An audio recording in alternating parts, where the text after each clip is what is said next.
हाँ भाई, नमस्कार दोस्तों। मैं बहुत शानदार हूँ और पूरी उम्मीद करता हूँ कि आप लोग भी बिल्कुल बढ़िया होंगे। हमारा चैनल अब तक सब्सक्राइब कर लिया है तो बहुत अच्छी बात है। अगर नहीं किया है तो रहने दो, मत करो। पहले वीडियो देख लो पूरी। अगर वीडियो समझ में आए, अच्छी लगे तो सब्सक्राइब करो, वरना काहे को करो, रहने दो।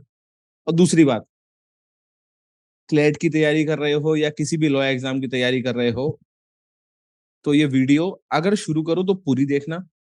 नहीं तो अगर टाइम नहीं है, कुछ है तो आधी वादी मत देखना यार, क्योंकि आधा ज्ञान नुकसान और करेगा फायदे से। बहुत मेहनत करके हमें वीडियो बना रहे हैं और हमारी मेहनत से तुमको कोई फर्क होना नहीं चाहिए। वैसे तुम्हारे लिए काम की वीडियो है, बहुत शानदार वीडियो होगी। तुमको कंटेंट बहुत काम का मिलेगा, तुम्हें समझ में आएगा एग्जैक्टली एग्जाम की तैयारी कैसे करनी है, क्या किताबें हैं, किस सेक्शन का क्या इंपॉर्टेंस है, किस सेक्शन के अंदर क्या पॉइंट है जिनसे तुम उनको तैयार कर सकते हो। ठीक है ना? और चलो, तो शुरू करते हैं। ठीक, चलो। की तैयारी कैसे करनी है, प्रिपरेशन स्ट्रेटेजी क्या है, सेक्शन वाइज बुक्स क्या है, और साथ में काम की चीजें क्या है, पेपर में कितने क्वेश्चंस आते हैं, तुमको पता है 150, किस किस सेक्शन में कितने कितने सेक्शन का आता है, तुमको नहीं पता है तो और भी वीडियो हमारी वो देख लो। इसके अंदर हम लोग काम की बातें करने वाले हैं कि ये 5 सेक्शन है: English language, general knowledge, legal reasoning, logical reasoning और क्वांट। इसको किस तरीके से करना है, किस सेक्शन में क्या क्या करना है और किस तरीके से स्मार्ट मेहनत करके इस एग्जाम को निकालना है। तो चलो, सबसे पहले शुरू करते हैं इंग्लिश लैंग्वेज से। इंग्लिश लैंग्वेज से सबसे पहले शुरू करने का हमारा रीजन सबसे इंपॉर्टेंट ये है कि पूरा पेपर इंग्लिश में आता है दोस्त। पूरा पेपर इंग्लिश में आता है और किसी रीजनल लैंग्वेज, हिंदी किसी में नहीं आता। इसीलिए इंग्लिश लैंग्वेज इस पेपर का बेस है। ठीक है, तो चलो सबसे पहले समझते हैं इंग्लिश लैंग्वेज का क्या सीन है। तो इंग्लिश लैंग्वेज के अंदर सबसे पहली बात समझो दोस्तों, अगर समझो तो English language is a work in progress. हम A to B, B to C and C से इन्फिनिटी का रास्ता तय करते हैं इसके अंदर। A to B, B to C, C से इन्फिनिटी। मतलब देखो, अंत नहीं है किसी भाषा के सीखने का। कोई भाषा जितनी सीखी जाए उतनी कम है। तो अब तुम कहोगे सर इसका मतलब क्या हुआ, ये समझाओ। इसका मतलब हुआ कि जब तुम इंग्लिश लैंग्वेज सीखो तो पेपर के एंड तक अपने आप को इस बात के लिए डाउट में या फिर लेस कॉन्फिडेंस में मत रखना कि तुम्हें इंग्लिश नहीं आती। इस एग्जाम को निकालने के लिए एक सर्टेन अमाउंट ऑफ इंग्लिश आनी चाहिए। तुम्हें उतनी आनी चाहिए, तुमको शशि थरूर नहीं बनना है। एक सर्टेन अमाउंट ऑफ इंग्लिश तुम्हें आती है, तुम्हारा पेपर निकलेगा। समझ रहे हो? और इसीलिए एक बहुत इंपॉर्टेंट बात होती है कि जब कभी इंग्लिश की तैयारी करो या किसी भी सेक्शन की जो बहुत लंबा है, उसमें बीच में छोटे छोटे रास्तों पे अपने आप को प्रेस करते रहो। डेली के वर्ड मीनिंग से लेके हर रोज के पैसेजेस से लेके हर रोज के छोटे छोटे इंप्रूवमेंट में अपने आप को सुधारते रहो। और वो कैसे करोगे दोस्तों? जब तुम उसके साथ when you are having fun with it. And how can you have fun with it? तुम कहोगे सर ये तो बिल्कुल ही, क्या इसमें क्या खास बात है, इसमें क्या खास बात है, ये तो बिल्कुल आसान है, जाकिर भाई के जमान में कहें तो। बट इसमें खास बात है दोस्त, इसमें बहुत खास बात ये है कि जब मैं कहता हूं when you have fun with it, ये इतना आसान नहीं होता। ये करने के लिए आपको समझ में आना पड़ता है कि आपको हर रोज अपने आप को कोसना नहीं है, हर रोज अपने आप को समझना है कि कैसे कैसे आप छोटा छोटा इंप्रूवमेंट कर रहे हैं। समझ में आ रहा है? पहली बात। दूसरी बात, you will be provided with a passage of about 450 word each, जितने भी पैसेज होंगे। और उसके साथ साथ these passage will be derived from contemporary and historical significant fiction and non fiction writing. मोटी मोटी बात कहूं तो कुछ भी हो सकता है इन पैसेजेस के अंदर, कुछ भी। ठीक है ना? बिल्कुल क्लियर बता रहा हूँ, कुछ भी हो सकता है इन पैसेजेस के अंदर। तो इसीलिए हम लोग हमेशा समझाते हैं, चाहे इंग्लिश कॉम्प्रीहेंशन हो चाहे सीआर हो, अपनी रीडिंग के स्फेयर को बड़ा रखो। नॉट ओनली द हिंदू और इंडियन एक्सप्रेस, इसके साथ साथ इंपॉर्टेंट वेबसाइट जो इस वीडियो में आगे आने वाली है, इसके साथ साथ इंपॉर्टेंट मैगजीन्स, इसके साथ साथ इंपॉर्टेंट आर्टिकल्स और कहाँ होते हैं वो समझना और उनकी प्रैक्टिस करना बहुत जरूरी है। तो याद रखो, कुछ भी हो सकता है। और इसके लिए हमको तैयार कैसे होना है? कुछ भी और बहुत सारा अलग अलग एक्सटेंड का पढ़ के। कितनी बार बच्चे मुझसे कहते हैं सर फिलोसफी का पैसेज, यू फिलोसफी का पैसेज नहीं हो पा रहा, क्यों? प्रैक्टिस नहीं करी है। चलो, यहां तक समझ में आ गया। उसके बाद में नेक्स्ट आता है what needs to be done during the exam for this section. कि भाई जब तुम एग्जाम में हो तो क्या क्या करना है। सबसे पहले एक बात हमेशा याद रखो, रीडिंग और कॉम्प्रीहेंडिंग दो अलग बातें होती हैं। रीडिंग और कॉम्प्रीहेंडिंग दो अलग बातें होती हैं। तुम ये पूरा पढ़ लोगे, वो रीडिंग है, तुम्हें इसका मतलब समझ में आएगा, वो कॉम्प्रीहेंशन है। और कॉम्प्रिहेंशन किसी भी भाषा में कठिन हो सकता है, चाहे हिंदी हो, चाहे उर्दू हो, तमिल, तेलुगु, मलयालम, कुछ भी हो। कॉम्प्रिहेंशन टफ हो सकता है क्योंकि उसमें आपको उसका मतलब समझना होता है। तो ये कैसे हो सकता है?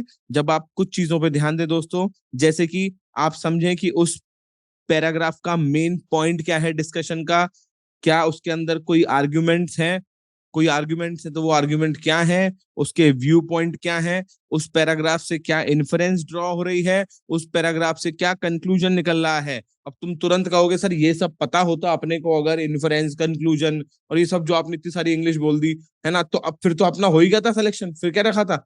तो इसीलिए एक बात ध्यान रखो, हम लोग क्योंकि क्रिटिकल रीजनिंग और इंग्लिश बहुत सारे बच्चों को परेशान करती है, तो हमारे इस चैनल पे अब आने वाले समय पे हम लोग इन्फ्रेंस, कंक्लूजन और ये जितने भी टर्म्स होते हैं क्रिटिकल रीजनिंग से रिलेटेड, ये पूरा समझाएंगे और हमारे तुम्हारे तरीके से समझाएंगे ताकि तुमको समझ में आ पाए कि ये होता क्या है। ठीक है, तो ये याद रखो, हमारे इसकी वीडियोस आने वाले हैं। हमेशा हर चीज की रफ समरी तुम्हारे दिमाग में होनी चाहिए। And when I talk about rough summary, मतलब कैसे होता है, तुम कोई भी पैसेज पढ़ रहे हो, न्यूज़पेपर पढ़ रहे हो, कुछ भी पढ़ रहे हो दोस्त, याद रखो कि तुम एक प्रैक्टिस से पढ़ो कि तुम वो पढ़ने के बाद उसके बारे में 4 लाइन बोल सको। अक्सर कर लोग कहते हैं ना किसी को पढ़ा दोगे तो सीख जाओगे, कोई नहीं है पढ़ाने को, कोई बात नहीं, तुम कम से कम 4 लाइन उसके बारे में या पॉइंटर उसके बारे में बोल सको। इसीलिए मैं कहता हूँ दौड़ो मत। गाड़ी 100 पे चलाओगे और घुस जाओ दीवार में जाके, उससे अच्छा गाड़ी 80 पे चलाओ और जल्दी पहुंच जाओ, और फास्ट भी। So fast but balance is a important thing. Clear है? तो कैसे होगा ये? पैसेज पढ़ने के बाद अपने दिमाग में सोचो उसके बारे में क्या पढ़ा। शुरुआत में टाइम लग सकता है, मैं फिर कह रहा हूँ, शुरुआत में टाइम लग सकता है, धीरे धीरे स्पीड सही हो जाती है और तुम्हारी प्रैक्टिस सही बन जाती है। समझ रहे हो? देन इसके बाद compare and contrast the different argument and view point set out in the passage. Again ये तुम कैसे करोगे भैया? डिफरेंट व्यू पॉइंट, ये सब चीजें कैसे करनी होती हैं? एक ही तरीका होता है इन सबको करने का। जितनी ज्यादा तुम प्रैक्टिस करोगे वर्ड्स की, फ्रेजेस की, और जितने ज्यादा पैसेजेस पढ़ के प्रैक्टिस करोगे, उतना ज्यादा अच्छा होगा ये। और प्रैक्टिस करना इतना जरूरी है जितना कि ये लड़का तुमको दिख रहा है प्रैक्टिस करता। ठीक है, अपन थोड़ी कोशिश करें इसको थोड़ा सा, क्या मतलब तुम्हारे हिसाब से कॉमेडी वॉमेडी का बनाने की, ताकि तुम्हारा मन लगा रहे एंड तक ना। मजबूरी आजकल टीचरों की ना, क्या करें तुम लोगों को, फिर नहीं तो फिर बंद कर दोगे वीडियो, फिर पूरी बात समझ ही नहीं पाओगे, इसलिए ऐसे सब डालना पड़ा बीच बीच में। तो ठीक है, इतनी प्रैक्टिस करना जरूरी है, सो दैट तब समझ में आता है कि इसमें क्या खास बात है। इसमें खास बात यह है कि प्रैक्टिस लगातार तभी हो सकती है दोस्त, जब अपने साथ हारमोनी में रहते हुए अपनी प्रोग्रेस को चेक करते रहो। कितनी बार मैं अपने स्टूडेंट से कहता हूँ, it is not only important कि तुम रात को ये क्या लिख रहे हो, ये लिख रहे हो कि तुमने क्या क्या तैयारी आज दिन में क्या क्या पढ़ने की कोशिश की थी और क्या क्या रह गया, ये भी तो लिखा करो कि क्या क्या कर लिया, ये भी तो लिखा करो कि क्या क्या कर लिया।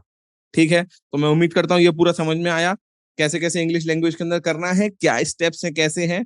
दूसरी बात आती है इसके अंदर दोस्तों की, एग्जाम में ये करने के लिए अब इसको कैसे करें, मतलब क्या क्या तरीके, कौन कौन सी किताबें, कौन कौन से आर्टिकल हैं। तो देखो दोस्तों, 2-4 हैबिट हमेशा के लिए डालो यार, है ना। हम आज भी तो न्यूज़पेपर पढ़ रहे हैं, मैं और आज से 50 साल 60 साल, जब तक ऊपर वाला धरती पर रखेगा तब तक न्यूज़पेपर पढ़ेंगे। क्यों पढ़ रहे हैं? क्योंकि अरे न्यूज़पेपर का मतलब पेपर निकालना थोड़ी था। न्यूज़पेपर का मतलब होता है कि मैं जिस समाज के अंदर रह रहा हूँ, उस समाज के अंदर जो जो खबरें हैं, जो जो बातें हो रही हैं, जो जो विचारधारा चल रही है, जो जो दुनिया है, उससे मुझे जुड़ा रहना है, और वो न्यूज़पेपर इंपॉर्टेंट है उसके लिए। समझ रहे हो? So basically develop a reading habit. Reading habit होनी चाहिए दोस्तों। मैं फिर समझा रहा हूँ, रीडिंग हैबिट एक हद तक ऐसी होती है कि फ्रॉम न्यूज़पेपर टू पॉपकॉर्न, जिस कागज में मिलते हैं वो, से लेके शैम्पू के पीछे क्या लिखा हुआ है वो, से लेके दवाई में कुछ भी दिखा लिखा हुआ अपन ने पढ़ लिया। रीडिंग हैबिट कहते हैं इसको। तुमने पढ़ लिया, बस क्या लिखा है तुमने पढ़ लिया। समझ रहे हो? सो newspaper reading habit, books, magazine, article, जहां जहां से मिले वो पढ़ने पड़ेंगे। हम अपने डिस्क्रिप्शन में तुमको लिंक मिल जाएगा, हमारे टेलीग्राम चैनल पे, हमारे टेलीग्राम ग्रुप पे हम लोग एऑन के एसेज हर रोज सेलेक्ट करके भेजते हैं। साथ के साथ उसके ऊपर हम लोग वोकैब जैम भी कराते हैं हमारे टेलीग्राम ग्रुप पे हर रोज, सो दैट एऑन के एसेज में जो तुम वर्ड सीखो, वो वर्ड्स को शाम को प्रैक्टिस कर पाओ। साथ के साथ फिलोसफी की एप्स के पैसेजेस पढ़ना शुरू करो, छोटे छोटे। गूगल पे, यूट्यूब पे अपने आप से जाके एक्सप्लोर करो दोस्तों। मैं फिर समझा रहा हूँ, देखो ना तो हमदम से निकलेगा ना हम नशीन से निकलेगा, हमारे पैर का कांटा है हम ही से निकलेगा। तुम दुनिया की कितनी महंगी कोचिंग में एडमिशन ले लेना, और तुम दुनिया की किसी कोचिंग में एडमिशन ना लेना, तुम्हारे सिलेक्शन का एक बहुत मेजर पार्ट इस बात पे डिपेंड करता है कि तुम अपने सिलेक्शन के लिए क्या कर रहे हो। समझ में आ रहा है? तुम्हारे सिलेक्शन का बहुत मेजर पार्ट इस बात पे डिपेंड करता है कि तुम अपने सिलेक्शन के लिए क्या कर रहे हो। और वो कैसे हो सकता है दोस्त, उसके लिए सीधी कहानी होती है कि तुमको ढूंढना पड़ेगा फिलोसफी के पैसेज। अरे गूगल पे जाओ, टाइप करो, है ना, 12th स्टैंडर्ड फिलोसफी पैसेजेस, ऐसे करके नेक्स्ट बिग थिंक वो साइट है, मीडियम साइट है, इन सबसे जाके आर्टिकल पढ़ो। एंड मैं अकेला कह रहा हूँ, ये कुछ है, इसके बाद में तुमको इस लेवल की मेहनत करनी पड़ेगी। ठीक है, देखो फिर से करना पड़ा हमको कुछ ना कुछ, है ना, मीम या लगाना पड़ता है, GIF, गिफ्ट, सॉरी, है ना। तो ये सब मेहनत करनी पड़ेगी, उसके बाद ही बहुत अच्छा हो सकता है। यहां तक समझ में आया तो आगे चलते हैं। रीडिंग हैबिट हो गई बहुत इंपॉर्टेंट। दूसरा, वोकेबलरी। अब तुम कहोगे सर वोकेबलरी क्यों जरूरी होती है, बिना वोकेबलरी के भी तो काम चल जाए, हम क्या तो होता जाए ना। दोस्त मेरी बात समझो, वोकेबलरी क्यों जरूरी होती है, इस फोटो को देखना ध्यान से और तुम्हें समझ में आएगा।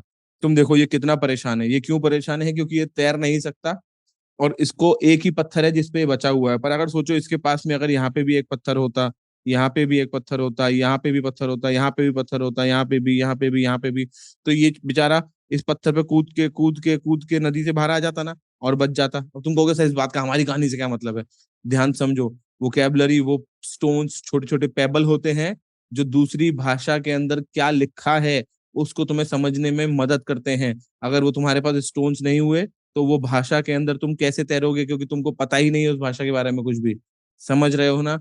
जब एक पैसेज के अंदर लंबी लाइन लिखी होती है ना दोस्त, ऐसे दस दस दस दस बहुत सारे वर्ड्स की, तुम्हें ना तो उसका ग्रामर करेक्शन समझ में आ रहा होता, ना कैसे सेंटेंस फ्रेम हुआ ये समझ में आ रहा होता, ना कहना क्या चाह रहा है ये समझ में आ रहा होता। बट उस बीच में भी अगर तुमको दो दो चार एक पांच वर्ड समझ में आ जाते हैं, तुम्हारा काम बन जाता है।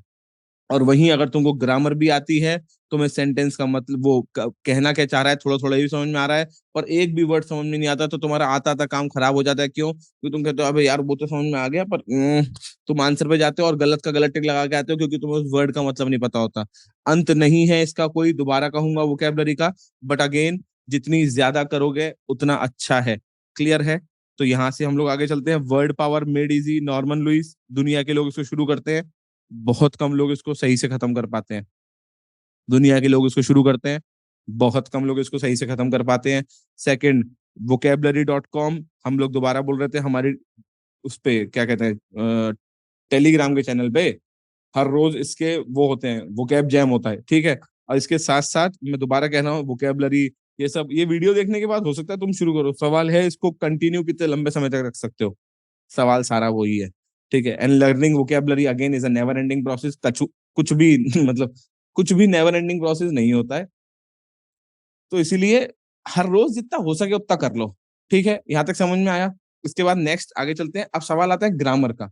तो अगर हम लोग ग्रामर की बात करें तो सवाल आता है कि सर अब ग्रामर क्यों सीखे हम? वोकेबलरी सीख ली, रीडिंग हैबिट हो गई, हो तो जाएगा, पेपर में ग्रामर आ ही नहीं रही, पैसे जा रहे हैं। अरे हाँ हम जानते हैं पेपर में ग्रामर नहीं आ रही, बट अगेन वही बात कि अगर तुमको ग्रामर नहीं आ रही और तुमने पैसेज पढ़ा, तो तुम्हारी कहीं ये हालत ना हो जाए पैसेज पढ़ के, समझ लो क्या लिखा, क्या लिखा, क्या लिखा, ऐसे ना हो जाए। वो क्यों? क्योंकि वो सेंटेंस को अगर हल्का सा भी ग्रामेटिकली टफ कर देंगे तुम्हें समझ में ना आए। तो उसके लिए मैं नहीं कह रहा हूं कि तुमको ग्रामर के अंदर बिल्कुल क्या कहें एक एक ग्रामर तुमको रूल सही से याद हो, बिल्कुल नहीं।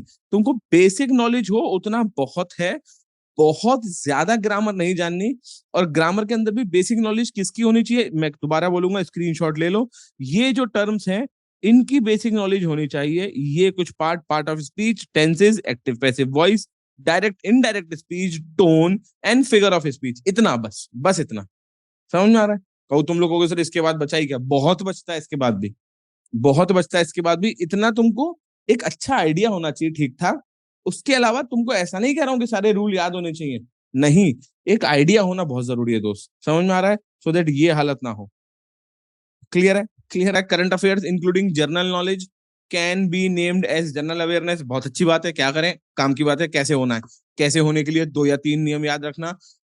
देखो भाई साहब बात है भैया, हमसे पढ़ रहे हो अगर, सीधी बात, हमसे पढ़ रहे हो, if you are a mega G K student, हमारे नोट्स पढ़ लो, हमारे कंपाइलेशन रिवाइज कर लो, हो जाएगा। हर साल होता आ रहा है। पर जरूरी नहीं है कि जो हमसे नहीं पढ़ रहे उनका नहीं हो रहा, उनका भी हो रहा है। कैसे हो रहा है? चार पांच चीजें याद रखो।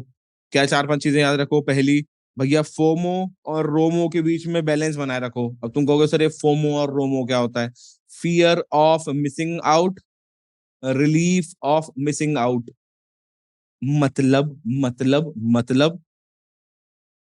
हर समय इस बात से डरना नहीं है कि मेरा जीके में कुछ ना कुछ छूट रहा है, और यार पूरा अखबार पढ़ना पड़ेगा, कुछ छूट रहा है, कुछ छूट रहा है, कुछ छूट रहा है, कुछ छूट रहा है। हर समय इस बात से डरना नहीं है। तुमको पता होना चाहिए कि तुम सारी जीके कभी कवर कर भी नहीं सकते, और डर के मारे जीके कितनी भी कवर कर लो, तुम्हारा पेपर में उससे कोई फायदा नहीं होना। तो तुमको प्रीवियस ईयर पेपर और तुम्हारा सिलेबस देख के समझना होता है कि किस तरीके के क्वेश्चंस आ रहे हैं और किस तरीके से न्यूज़पेपर से कौन से पैसेज उठ सकते हैं। ए तो ये हुआ ROMO, that is relief of missing out, कि यार फालतू खबर नहीं पढ़ूंगा, यार नहीं पढ़ूंगी फालतू खबर, छोड़ो हटाओ, खत्म करो, मैं नहीं पढ़ता। ये हुआ रोमो। अब इसके बाद आता है फोमो, तुमको फियर ऑफ मिसिंग आउट भी होना चाहिए। वो कैसे होना चाहिए दोस्तों, याद रखो कि मानो कि ये 10 खबर थी, 1 2 3 4 5 6 7 8 9 10। अब ये 10 खबर में से तुमने 5 खबर थी, तुमने सोचा यार ये न्यूज इंपॉर्टेंट नहीं है, ये 5 इंपॉर्टेंट है। अब उन 5 में से भी तुमको लगा कि यार ये 3 न्यूज है जो बहुत ज्यादा इंपॉर्टेंट है। यहां तक तो तुम्हारा रोमो रहा, तुमने कहा ठीक है रिलीफ ऑफ मिसिंग आउट है। और जैसे ही तुम ये 3 न्यूज समझ लो जो बहुत इंपॉर्टेंट है, तुम्हारा फोमो शुरू हो जाना चाहिए। कोई नहीं बताएगा ये बात। FOMO in the sense of केवल उतना मत पढ़ो जितना अखबार में लिखा है, केवल उतना मत पढ़ो जो कितना जितना किसी न्यूज़पेपर मैगजीन या किसी चैनल पे मिला है, या वायान पे या फर्स्ट पोस्ट पे या फिर किसी भी मंथली वीकली आईएएस कंपेंडियम में मिला है, केवल उतना मत पढ़ो। जैसे ही तुम्हारा रोमो खत्म हो गया तुम फोमो में आओ। याद रखो तुम्हारे पास 5W1H का सहारा होना चाहिए। 5W मतलब what, when, where, why and who, and 1H मतलब हाउ। ये 6 चीजें तुमको उस टॉपिक के आसपास रखनी है ताकि तुम समझ पाओ कि इससे जुड़ा हुआ क्या क्या है। अगर ये बात मैंने बोली इसको प्रैक्टिकली समझ में नहीं आई, हमारे बहुत वीडियो हैं जीके के, तुम देख के समझ सकते हो कैसे होना है। देखो भाई थोड़ा प्रमोशन तो करेंगे, तो हमारे यहाँ डेमो क्लासेस भी ले लो आके भैया। और डेमो क्लासेस के अंदर भी हम लोग बहुत बढ़िया समझाएंगे तुमको कि कैसे हम लोग इसको करके दे पा रहे हैं। ठीक है ना, कैसे ये सब हम लोग एक्सपर्टीज के साथ कम समय में करके दे पा रहे हैं। भाई इतना डेमो तो बनता है यार। ठीक है, ये हो गई पूरी बात। इसके बाद नेक्स्ट आगे चलो। दूसरा सवाल रहता है कि अब न्यूज़पेपर से नोट्स कैसे बनाए। बच्चे कहते हैं सर क्या करें, न्यूज़पेपर से नोट्स कैसे बनाए, कैसे बनाए, कैसे बनाए। तो भाई सीधी बात होती है, अगर नोट्स बनाना बहुत अच्छा लगता है, बहुत बढ़िया, हम लोग बस एक ही बात सजेस्ट करते हैं। हमारा एक रूल होता है, दैट इज 1 पेज नोट्स।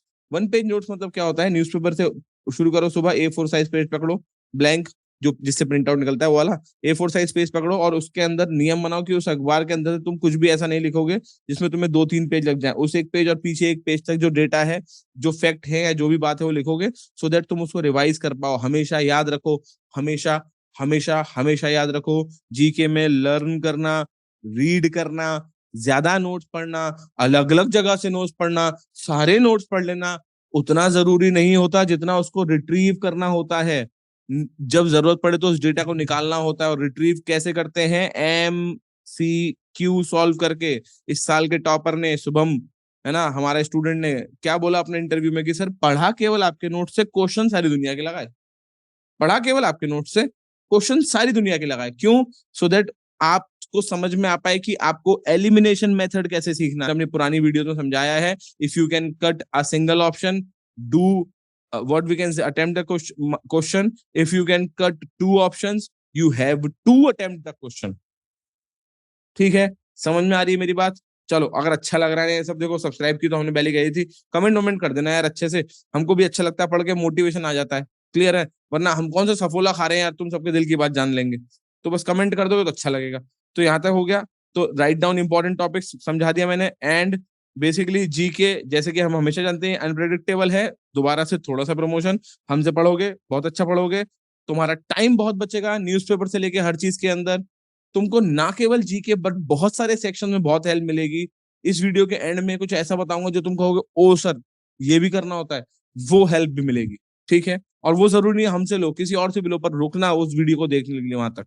ठीक, चलो इसके बाद नेक्स्ट आते हैं लीगल रीजनिंग। लीगल रीजनिंग बहुत आसान होता है, मतलब आसान कहोगे हाँ, कैसी बातें करते हो भैया। देखो दो ही तो स्टेप में, पहला आइडेंटिफाई द रूल, और दूसरा अप्लाई द रूल, है ना, to your facts given in the answers और इन द पैसेज।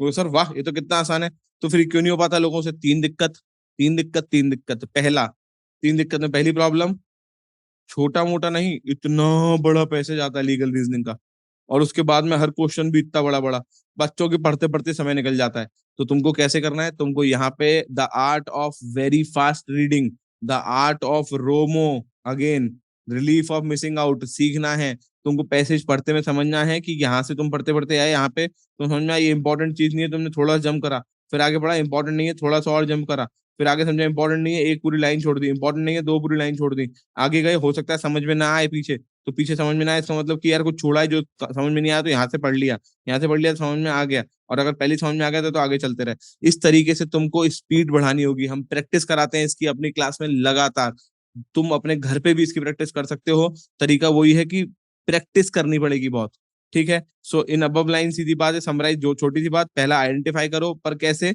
आइडेंटिफाई करने, तो पहला तो सॉरी, पहली समस्या हुई कि तुमको फास्ट रीडिंग, दो समस्या और होती है लीगल में, दूसरी समस्या होती है आइडेंटिफाई कैसे करोगे तुम रूल, और तीसरी समस्या होती है कि रूल को अप्लाई कैसे करोगे। भैया सीधी बात है, छोटी सी बात है, आइडेंटिफाई कैसे करोगे रूल, भैया दुनिया में किसी भी चीज को कैसे आइडेंटिफाई करते हो, ये पीछे कुत्ते का वो है सॉफ्ट टॉय है ना, ये मेरे हाथ में पेन है, ये स्पीकर है, सॉरी माइक है, ये किताबें हैं, ये टी शर्ट है, चश्मा, कैसे आइडेंटिफाई हो रहा है, इसके बारे में पहले से पता था ना मुझे, मैंने कभी ना कभी बचपन में सुना था ना इसके बारे में, तभी तो आइडेंटिफाई हो पा रहा है।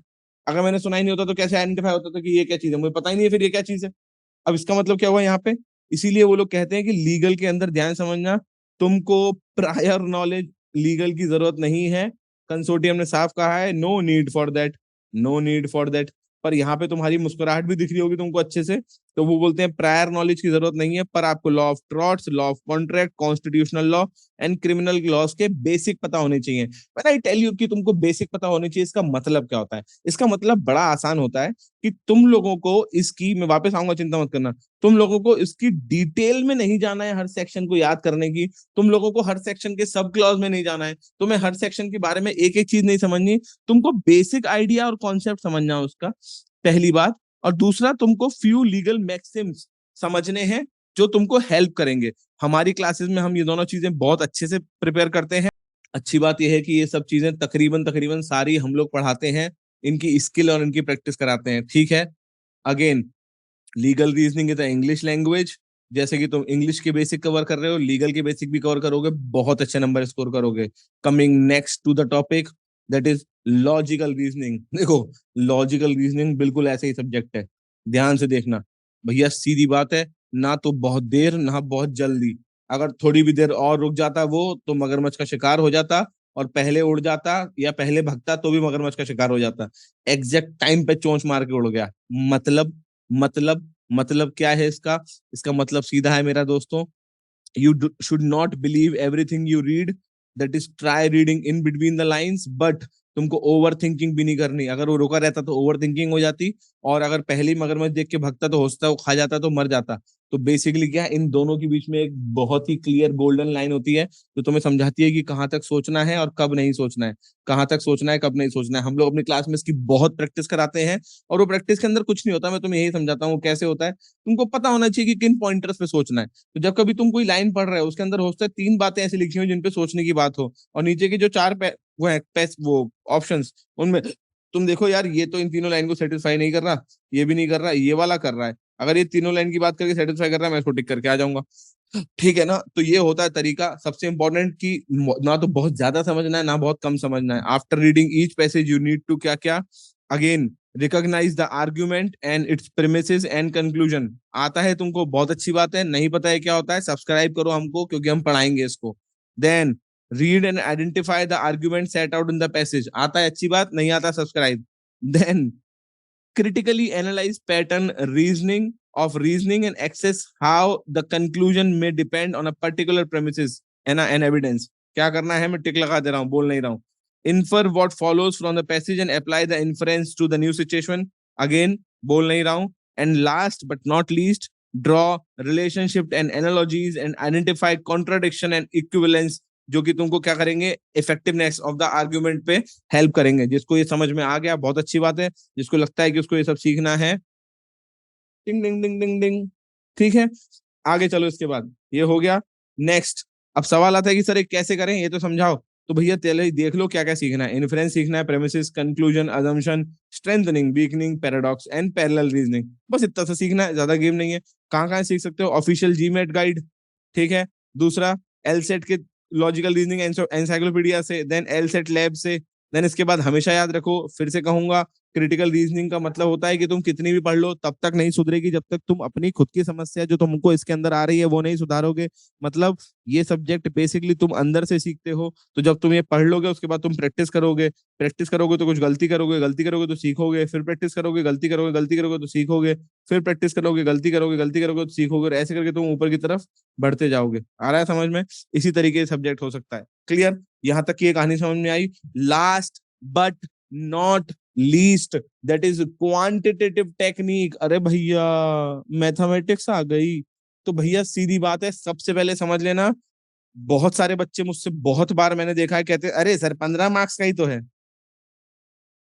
15 नंबर का तो है। अच्छा मतलब तुम 135 में से वैसे तो 135 ला रहे हो, है ना? 135 में से 135 तुम्हारे आ रहे हैं, अब तुम्हारे 135 तो आ ही रहे हैं, तो अब 15 नंबर का क्या करना है? तुम तो वैसे ही बिल्कुल नंबर 1 रैंक हो। अबे कैसी बातें कर रहे हो भाई, कैसी बातें कर रहे हो? 15 नंबर बहुत होते हैं पेपर के लिए यार। क्या हम अपनी इतनी ताकत भी नहीं लगाएंगे पेपर की तैयारी में दोस्त? समझ रहे हो नहीं समझ रहे हो? हम दुनिया को बोल के आ गए जी जान से पढ़ाई करेंगे, पेपर निकालेंगे, ये जाएंगे वो जाएंगे, कैसे जाएंगे यार? हमने तो इसके आगे घुटनों टेक दिए। जो भी मैथ्स नहीं करते उनके लिए कह रहा हूँ। अरे कोई बहुत टफ थोड़ी थी, अगर वो तुमसे 12th के बाद मैथ्स पूछ रहे हैं और उन्हें पता है कि तुम आर्ट्स कॉमर्स और साइंस किसी में भी हो सकते हो, इसका मतलब है कि वो तुमसे 10th स्टैंडर्ड तक की मैथ्स पूछेंगे। आ रहा है समझ में? हाँ तुम कहोगे सर तब भी बहुत टफ क्वेश्चन आते हैं। अरे दोस्त तो आते होंगे टफ क्वेश्चन, 15 में से 6 नंबर तो आएंगे, 7 तो आएंगे, 8 तो आएंगे, 9 तो आएंगे, 10 तो आएंगे। ये नंबर भी तुमको कितना आगे ले जाएंगे सिलेक्शन में तुम्हें नहीं पता है, इसलिए मेरी बात गांठ बांध के रख लो, क्वांट नहीं छोड़नी, कुछ भी नहीं छोड़ना है। ये पेपर छोड़ने के लिए नहीं, पकड़ के जीत के निकलने के लिए बना है। तो ये कैसे होगा? पहला, तुम्हारी स्कूल की फाउंडेशन अच्छी है तो बहुत अच्छी बात है, अगर नहीं भी है तो अब कर लो यार, 1-2 महीने लगते हैं फाउंडेशन अच्छी करने में, 2 महीने लगते हैं। देन इसके बाद हमारे यहाँ जानवी ने कितनी बार समझाया फाउंडेशन कैसे अच्छी हो सकती है। देन उसके बाद दूसरा तरीका है practice. The more you practice the more basically smart you become. और कौन कौन से टॉपिक हैं जो मैथ्स में तुमको करने चाहिए दोस्तों? अगेन कहूंगा स्क्रीनशॉट ले लो। परसेंटेज करना बहुत जरूरी है, रेशियो प्रोपोर्शन करना बहुत जरूरी है, एवरेजेस करना बहुत जरूरी है, simple interest, compound interest, time speed distance. ठीक है टाइम स्पीड डिस्टेंस उतना जरूरी भी नहीं है पर कर लो तो अच्छा है। टाइम एंड वर्क बहुत जरूरी है। 2D 3D ज्योमेट्री हर बार कहते हैं, कभी कभार क्वेश्चन आ भी जाते हैं पर किसी से हिल नहीं पाते तो कोई फर्क नहीं पड़ता। परम्यूटेशन कॉम्बिनेशन अगेन क्वेश्चन आ जाते हैं, किसी से हिल नहीं पाते, वैसे कोई फर्क नहीं पड़ता।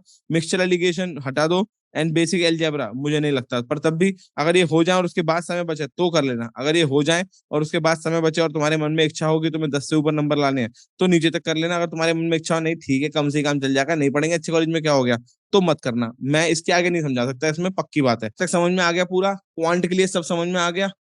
ठीक है ना? RS अग्रवाल करनी है, सेलेक्टेड टॉपिक करने हैं, एनसीईआरटी करनी है, बेसिक टॉपिक्स करने हैं, सब कुछ नहीं, और ऑनलाइन DI प्रैक्टिस करनी है। जितनी प्रैक्टिस करोगे उतना अच्छा। अब लास्ट बात आती है इस प्रिपरेशन की सबसे इंपॉर्टेंट साथियों, और वो है ये तैयारी तुमको हमेशा एक मेंटोर के साथ करनी है।